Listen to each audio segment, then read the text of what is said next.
From Pacifica, this is Democracy Now! We will continue to support the efforts to protect the Libyan people, but we will not be in the lead. That's what the transition that I discussed has always been designed to do. War on Libya as its leader, Muammar Gaddafi, attacks his own people. U.S. and allied airstrikes enter their fifth day of enforcing a no-fly zone. Today, a debate on intervention. Then, dead or missing, a 21-year-old American medical student who participated in the uprising against Gaddafi was shot. Democracy Now!'s Anjali Kamat, also in Libya, spoke to him 2 days before he disappeared. My mother is in the United States right now, and she's calling like every half an hour, asking about me, and you should go back home, you shouldn't be there, you shouldn't do this, you shouldn't do that, she's really worried, But my father's kind of okay with the situation, because he's here right now, here in Libya, and he just called me before he called me, and he was fixing this ambulance car to come here to help the people, with helping the wounded people from the battlefield to the hospital, We'll talk with Mohaned's mother in Washington, D.C. She desperately is trying to find out if her son is dead or alive. All that and more coming up.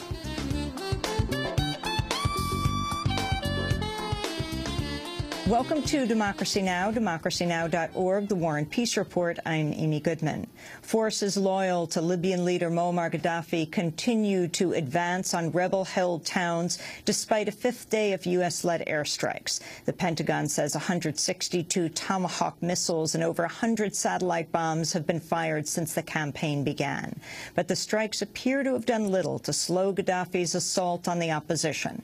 Over the past 24 hours, his forces have pressed ahead with attacks on the towns of Misrata, Ajdabiya, and Zintan.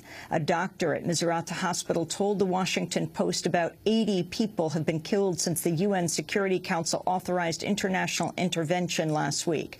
The doctor says he stopped counting. The wounded patients are being treated on the floor, and the hospital is running out of supplies.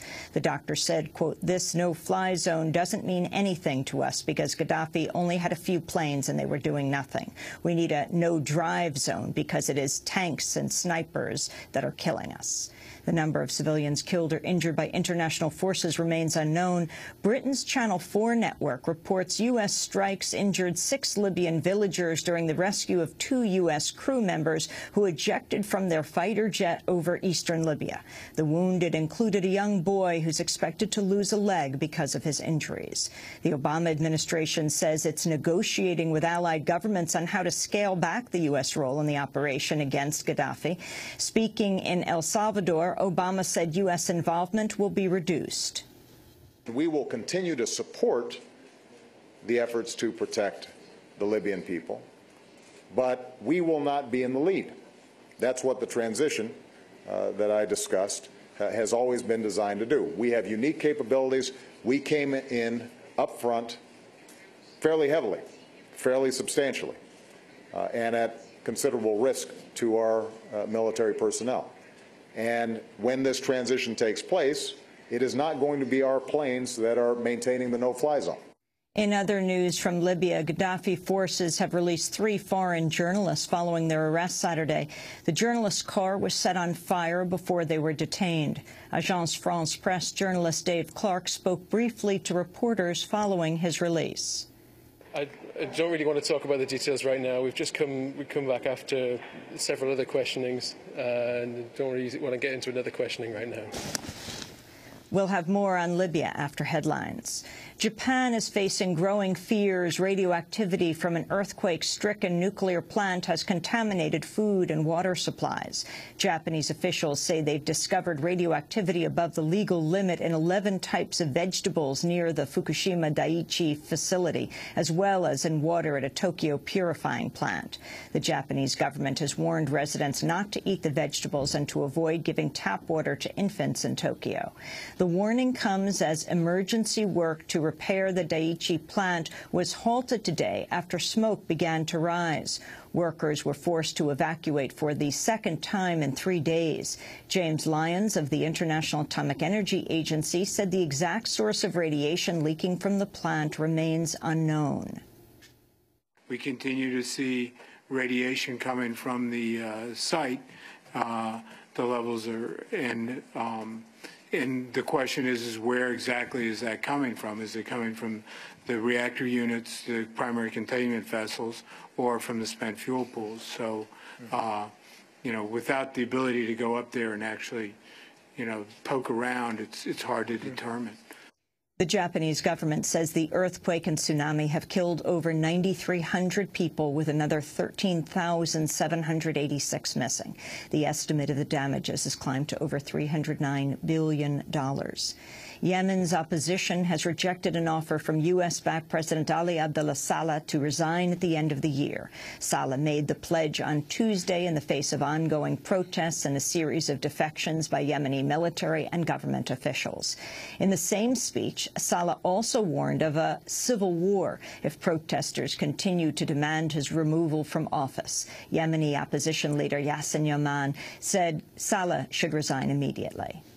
A president like him governed this country for 33 years. He should give this country a peaceful,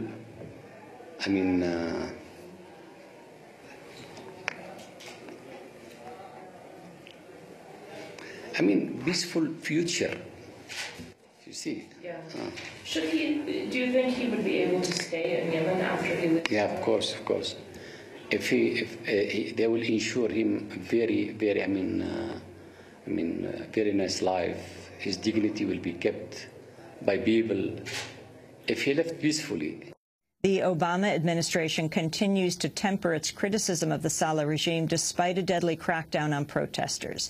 The U.S.-backed regime has declared a state of emergency following its killing of at least 45 protesters in the capital Sana'a on Friday. In Washington, State Department spokesperson Mark Toner urged all sides to practice restraint. What we're looking for is a path to a rather dialogue that leads to a peaceful solution. We're not going to make any predictions about what may happen in Yemen or the results of that political dialogue. We just continue to call on all sides and all parties to demonstrate restraint and use dialogue to work for a peaceful resolution. At least 6 people have been killed in the Syrian government's latest attack on protesters. Witnesses say the victims were shot to death when Syrian forces stormed an opposition-linked mosque in the city of Daraa. A number of civilians were also reportedly wounded. Thousands have marched in Daraa this week after the earlier deaths of 5 protesters. Syrian police have been accused of firing live ammunition and tear gas. At the United Nations, Rupert Colville of the Office of the High Commissioner for Human Rights expressed alarm at the crackdown. We are greatly concerned by the recent killings of protesters in Syria and reiterate the need to put an immediate halt to the excessive use of force against peaceful protesters, especially the use of live ammunition. Atop Israeli officials warning of a new full-scale assault on the Gaza Strip after Palestinian rocket fire struck 2 Israeli towns. 1 Israeli citizen was wounded after the rockets hit Beersheba and Ashdod earlier today. In response, Israeli Vice Premier Silvan Shalom said Israel should consider renewing the late 2008 assault on Gaza that killed around 1,400 Palestinians, most of them civilian. Silvan said, quote, "I say this despite the fact that I know such a thing would, of course, bring the region to a far more combustible situation. The Palestinian rocket fire came after the U.S.-backed Israeli military killed 4 civilians and 4 alleged militants in the Gaza Strip. Israel says it was targeting militants when it mistakenly fired on a home in Gaza City, killing 3 teenage boys and a 60-year-old grandfather. Another 10 people were wounded, including children, some of them seriously. A Hamas spokesperson condemned the attack. Hamas considers the massacre a war crime, which the Israeli occupation should be held responsible for, along with all the consequences that come with this ugly crime. We stress that this massacre, this escalation in violence and threats, will not succeed in breaking the willpower of the Palestinian people or deter us from holding on to our national rights and rights to defend ourselves. President Obama has cut short a Latin American tour to return to Washington for meetings on the military intervention in Libya. On Tuesday, President Obama met with the El Salvadoran President Mauricio Funes and announced a $200 million pledge to aid the fight against Central American drug cartels. Following his meeting with Funes, Obama visited the tomb of Oscar Romero, the Salvadoran archbishop assassinated by the El Salvador's U.S.-backed military in 1980. Hundreds of people, meanwhile, took to the streets of San Salvador to protest Obama's visit. We, the social and popular organizations, are making our presence heard to repudiate the visit of President Barack Obama. We know he is the Yankee representative of the capitalist empire in the United States. South Dakota has enacted a law establishing a 72-hour waiting period for all abortions, by far the longest in the United States. Republican Governor Dennis Daugaard signed the measure on Tuesday following its approval in the state legislature. The law also requires a woman to undergo pre-abortion counseling to ensure her decision is, quote, voluntary, uncoerced, and informed. No other state has a mandatory abortion waiting period over 24 hours. Pro-choice groups have vowed to appeal. A federal judge has rejected the internet giant Google's controversial deal with authors and publishers to digitize millions of printed books for the world's largest online library. Google has partnered with some of the world's most famous research libraries to scan over 7 million books.